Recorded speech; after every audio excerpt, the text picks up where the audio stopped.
Yeah, I can see that your brother, you Niger Deltans, so called, because you've accepted that appellation as a label, to yourself. Your brother Mujahid Asari Dokubo is crying again. This time around, I don't know what they did to him that is biting his brain intensely. All of you were here when that man was running his mouth here and here, that he had known Tinubu, Ahmed Tifnubu, since the 18th century, since the 19th century, and that if he fails, they should hold him responsible. The video is there, or the videos are there. You see this internet that we all are. In fact, whatever we do here will be used against us. That is why we are always, the era of you coming to tell lies and all this rubbish, and go scot-free has gone. Now people will just a click, a tap of the button, they will bring you back to everything you said. You see how so many people you call human beings are going back to eat their vomit, what they vomited from their mouth, and the rest. The same Asari Dokubo now is crying today after running his mouth everywhere. You see, challenging people to hold him responsible if Tinubu fails. Now he's talking about now aligning with the North. Now there you go see what's fuck up in your life. Asari Mujahid, I'm telling you, this justifies me, calling you a fool, a very big fool, an incurable moron. Those were the very words I used, in my last video when I spoke to you. I called you a big fool, an incurable moron, and it justifies it. And that is just what you are. Take it or leave it. Now, having said that, you are all in a country where you see how things are going. People are crying. Inflation is biting harder. People are suffering. People cannot even afford the basic necessities of life in that zoo you call Nigeria. You people don't see any other thing to talk about. You don't talk about all of these things. It is out to talk about Sharia in the constitution of that zoo that you're talking about. How to impose Sharia on everybody in the country. All of you there are nothing but monkeys and morons. The reason why I'm coming out to refute this Sharia of a thing is to let everybody know that those people who sat down to even conceive these ideas are nothing but criminals. They have ulterior motive. Under no circumstances at all, in any way, should any ideology be imposed on anybody, even to make it a national issue at all. It's not even there. I want to let the people know that even the very Quran that they claim to believe in has denied them, has even abandoned them, has even rebuked them already. The Quran says, La ikra fi din. There is no compulsion in religion. That is what it means. And then another verse of the Quran says, Lakum dinukum waliyadin. Understand? To you be your religion, and to me be my religion. You see those two verses of the Quran I quoted, guarantee religious freedom and conscience.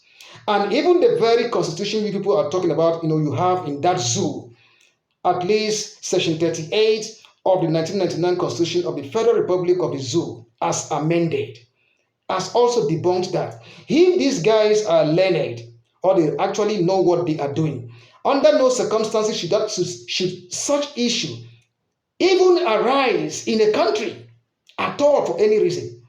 You see, it is not even supposed to arise for any reason at all, because even the Constitution there is very clear. So what is even their motive? Do you see why I say that these people have a very mad sense of entitlement? A mad sense of entitlement that has no parallel anywhere. Imagine people sitting down. They should have known. Even because before they even talk about it, they are supposed to go and refer to the Constitution first and foremost. To say, what does the Constitution say about what we are intending to do? But because they are monkeys, you're all monkeys in that zoo. You don't have respect for the rule of law. You don't even believe in your own Constitution. So anything goes for anything. Anything goes, in that zoo you call Nigeria. I'm just out to talk about here to tell people what Islam is actually all about. We know the meaning of Sharia. We know what it means. You see, if you're talking about the Sharia, ask them, is Sharia even practiced in the North? If Sharia is actually practiced in the North, in the spirits and dictates of that very, law, that divine law. In fact, the northern region then should be a model region to the entire Nigeria. In terms of progress, in terms of advancement, in terms of development, in terms of every damn thing. I want all of you to cast your mind back to 1999 When Ahmed Yerima, understand, launched Sharia, I think perhaps as a state religion there as of that time. What happened? A lot of things happened. There was, uprising everywhere. Even a lot of youth corps members were killed. A lot of things happened in that zoo and in that particular state. And I want to ask all of you, if Sharia was actually practiced in that state, then Zamfara state would have been the number one state in Nigeria in terms of development, in terms of progress, in terms of every damn thing. When they talk about Sharia, tell them to shut up their mouths. Those people are nothing but hypocrites, incurable hypocrites. You see, the same people who collected bribes in the House of Assembly there or wherever House of Reps there, SUVs, this and that, all the whole bribes that were circulated. If they are so religiously conscious, why did they collect all of that? Does Sharia allow that? Ask them. They collected it. And the same people now are coming here to talk about Sharia. Idiots, hypocrite, monkeys, and baboons. And nothing more than that. In fact, I feel like slapping them one by one. You see, hypocrite, real hypocrites. These are the same people you catch them pants down in hotels. They're talking about Sharia. Shameless people, thoughtless people. You see, now don't even go too far, as I said. Let's look at section 38 of your so-called 1999 Constitution of the Federal Republic of that zoo you call Nigeria. Understand? That section of the Constitution is all about freedom of thoughts, of conscience, of religion. And that particular section, understand, of that Constitution is divided into four key parts. Four key parts. One, it talks about the freedom of thoughts, conscience, religion. And what does that simply mean? That no person has the right whatsoever. Understand?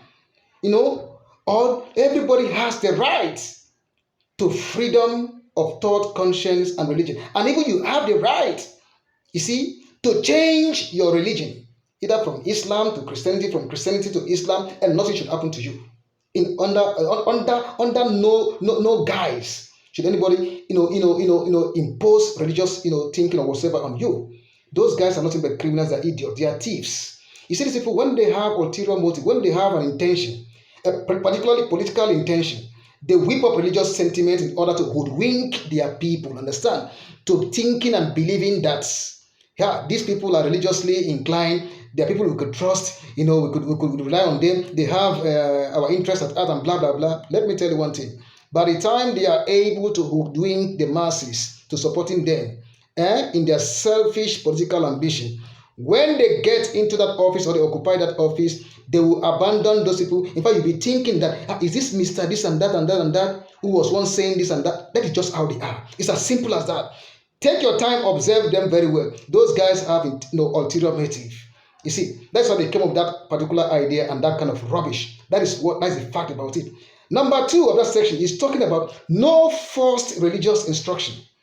That means nobody has any right, wherever you are, understand, to force you, understand, to be part of their religion in anything, or to be part of any religious ceremonies that does not have or that does not ally with your own religion or your own religious beliefs. If you want to go to a Muslim party, you are free to go. They can, fine. But don't go there and allow them to impose their ideas on you.